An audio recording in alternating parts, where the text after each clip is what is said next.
Hey everybody, welcome back to the channel. For today's video, I want to head over to Alberta and take a look at a story that I came across while actually doing research for another story that also is taking place in Alberta. That one is the Calgary water main and their mayor, who in my opinion is a little out to lunch. But this story here that came out on Wednesday is about Edmonton and how it promises residents freedom of movement to calm concerns around 15-minute cities. And yes, you heard that right, because they're planning on divvying up the city into 15 districts to streamline urban planning. Now, before we get into the article itself, I want to play some clips and I want you to just listen to the way they're describing the individuals who are showing concern about this proposal. Over 6 days, city councillors heard roughly 100 speeches from Edmontonians, the vast majority opposed to the city's proposed district policy. The plan is meant to outline what can and should be built and where as the city grows to 2 million. But some saw an ulterior motive. This bylaw, with its restrictive measures, seems to impose significant limitations on personal mobility and property rights. Several speakers raised concerns about 15-minute cities. While meant to ensure everyone has grocery stores and other needs within walking distance, some believe the city would restrict where they could go or charge them to leave one area. The conspiracy theory itself is bizarre, and the degree to which it's taken off is bizarre. In response, councillors unanimously agreed to add a line into the bylaw. It reads, "The district policy and the district plans shall not restrict freedom of movement, association, and commerce in accordance with the Canadian Charter of Rights and Freedoms." For the people who don't trust the government, frankly, this isn't going to change their mind, which is frustrating. If that gives some comfort to some people, I see no harm in it. But researcher Timothy Caulfield believes there is harm in it. It's normalizing conspiracy thinking. It's normalizing the embrace of misinformation. And this can only do harm to a democracy. Guys, did you hear that? We don't have to worry about anything. These are all just conspiracy theories. We can all take off our tinfoil hats, apparently, and not have to worry about it because this is not true. Yet, listen to this next lady who basically says where we're getting this information from. Shelley Motorshead is one of more than 70 speakers scheduled to be heard at City Hall. Over 3 days, councillors will hear from residents and representatives from the construction industry, childcare, community leagues, and students on administration's plan to deal with a growing population. We are building a cohesive city with opportunities for local living. Population is rapidly growing, and we have to be able to accommodate for that. Right now, the plans we have are kind of Frankenstein together over decades. The 15 new district plans and corresponding bylaws will replace 54 existing planning documents dating back to the 1980s. Our city is growing, and the more we can accommodate within existing infrastructure and existing neighborhoods, better it is for the taxpayers as well. Administration says the goal is to accommodate 600,000 new residents in redeveloped areas, with 50% of all new home units added through infill. The plan also calls for half of all future travel to be done by transit, and for residents to access all their daily needs within 15 minutes. Not everyone supports the plan. I don't think Edmontonians can afford to be part of a renovation experiment of this size so quickly. I think unfortunately a lot of the district plan in particular have been derailed by 15-minute cities, conspiracy theories, World Economic Forums, etc.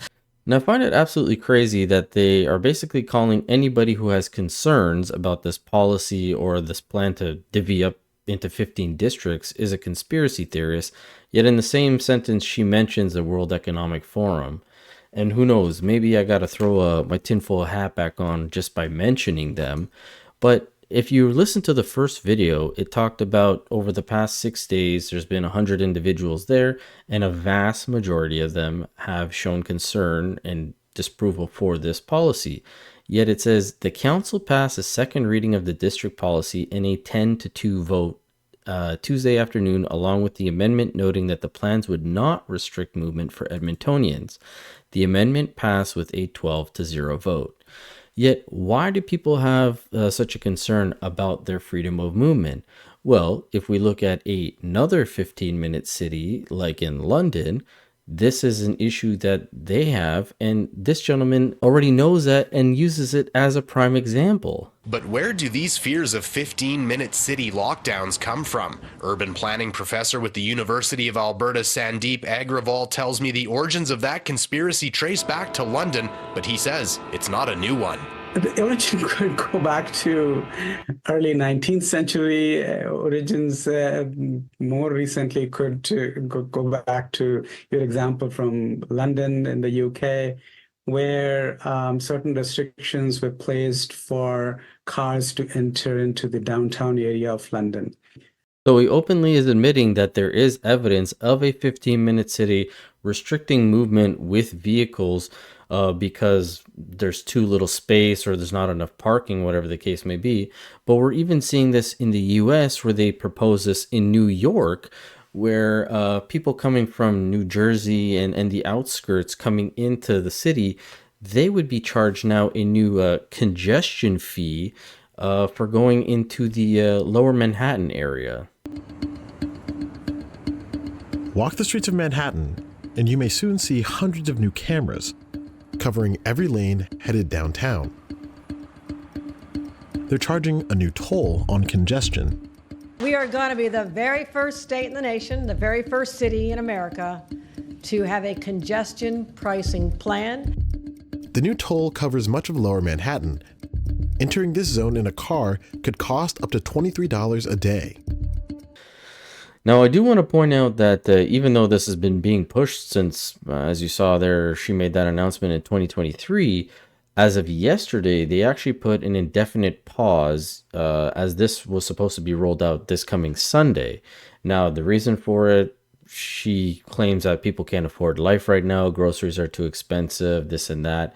And for the people who actually live in that congestion zone, they're not exempt. They have to pay this fee as well, just to be driving to work, just to get around where you live. You would have been charged this extra fee.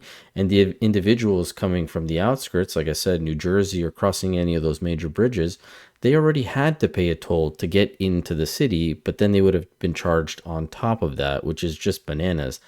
But look how big brothery it is, where now you have all these cameras set up and they're just watching your every move. And some could say it's just watching the movement of the vehicles, but you shouldn't be being watched regardless. You should be having freedom to move around wherever you want. We're not in China. We don't need to be in a state where you're always surveilled.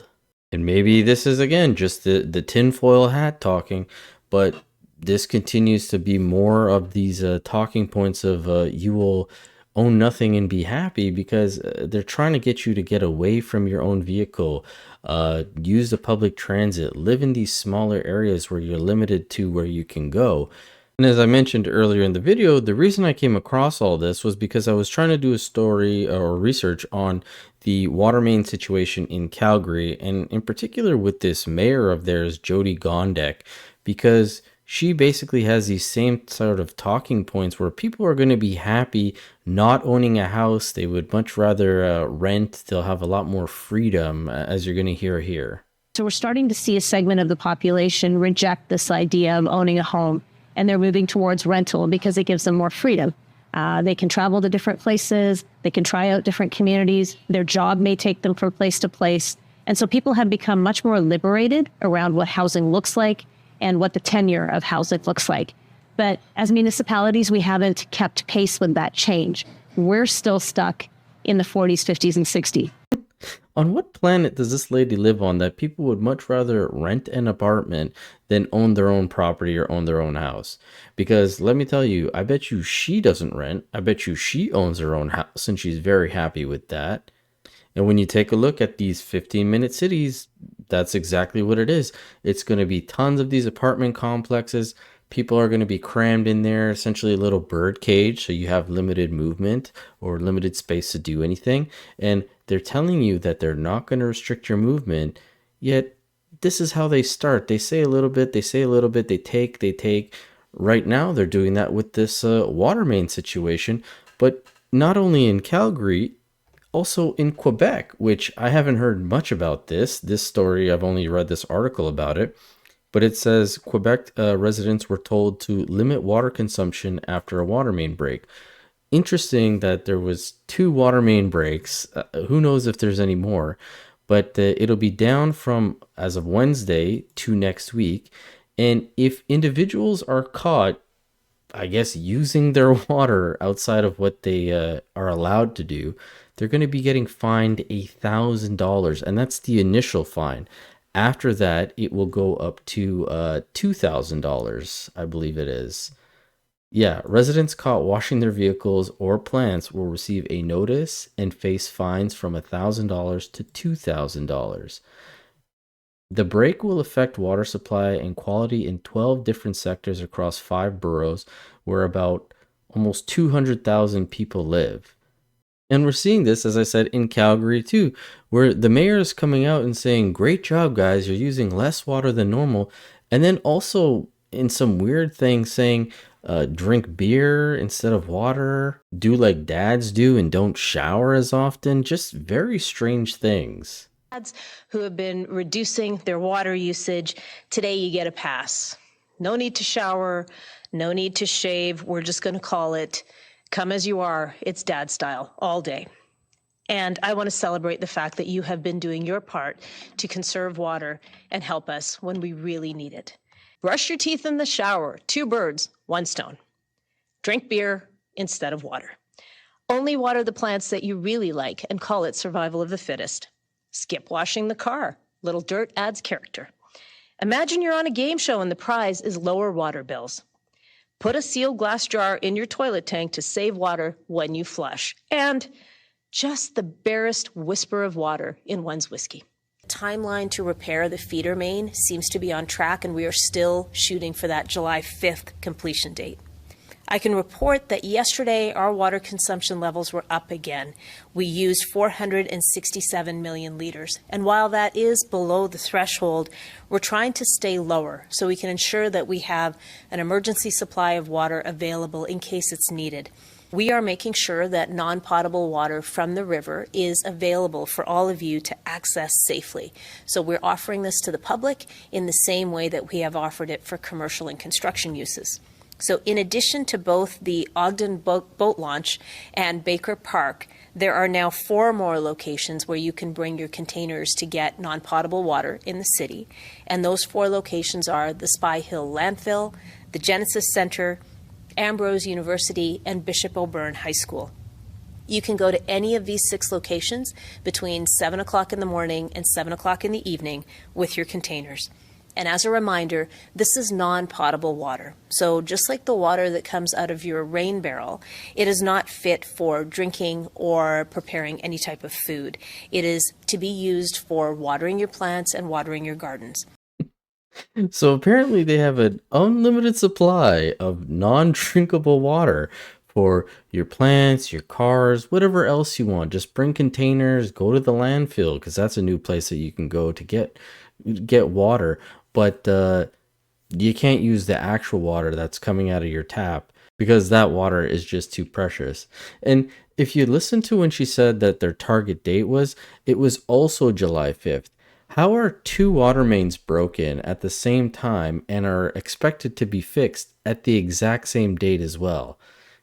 I don't know. Again, I'll throw my tinfoil hat one more time if need be, but just seems a little bit strange that all this stuff is happening. And this mayor has been tried to be recalled, I believe, 2 times or something like that. And somehow she stayed in power. I don't think it's going to be for much longer. But if you listen to her talk about how people feel about her, she uses the same talking points as Justin Trudeau. A newly released poll shows slumping popularity of Calgary Mayor Jyoti Gondek. The Ledger poll released Friday shows few Calgarians would vote for Gondek now. Ledger polled 451 Calgarians, finding of just 24% who voted for Gondek in the prior election, just 11% would do so again. More than half say they would look for another candidate. Gondek told Post Media this week she is not focused on re-election at the moment, but instead is working on addressing big issues facing Calgarians. She also says rather than focusing on a popularity contest, she is gearing her efforts towards delivering on results for Calgarians. Now, your question, Rick, is sort of, well, That all makes sense. Why are so many people still against it? Well, you know, that's a question we all have to ask. But my job is not to be popular. My job, although it helps, my job is to do the right things for Canada now and do the right things for Canadians a generation from now. Well, I'm sorry to burst your bubble there, Mr. Trudeau, but you're not doing either of that. You're not helping the people now, and you're not helping the people in the future. But I want to quickly just leave you with this civil engineer that was being interviewed about this water main in Calgary. And just listen to the ominous thing that she says here about Canadians and how they need to start looking into the future about their water consumption.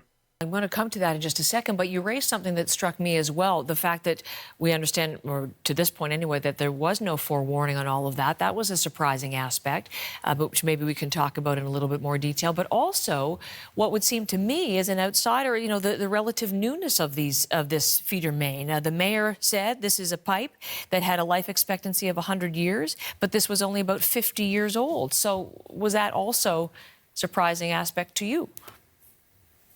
In some ways, yes. But as you can imagine, you know, every city in North America has thousands of kilometers of pipe underground. The city of Calgary has over 16,000 kilometers of pipe.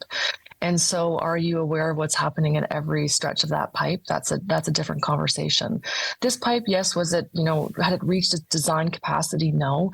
And that's what's really causing a lot of, you know, interesting conversations about what exactly is going on and what do we know about what happened and what didn't happen. I think people are looking to have an answer right away.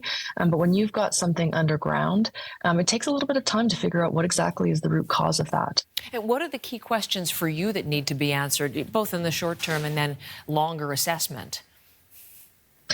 Well, I think you'll get the answers, you know, structurally on what happened to the pipe, and we'll get to the bottom of what caused it. For me, you know, looking forward, it's really about asking ourselves across Canada, are we prepared for these kinds of things to occur? Because the reality is what happened in the city of Calgary is not a city of Calgary issue. It's a all of Canada problem. We should expect something like this to happen in all of our cities. And so are we prepared to deal with that when that comes up? Are we ready to tackle those problems when they occur? Is the everyday Canadian ready to reduce its water use if they need to? Man, take a look at that smile on her face. This doesn't sound like predictive programming at all. But as always, this is just my opinion. I'd love to hear what you guys think about this whole situation. If you had your tinfoil hat for this video, please let me know in the comment section below. And as always, I will catch you guys on the next one. Thanks so much.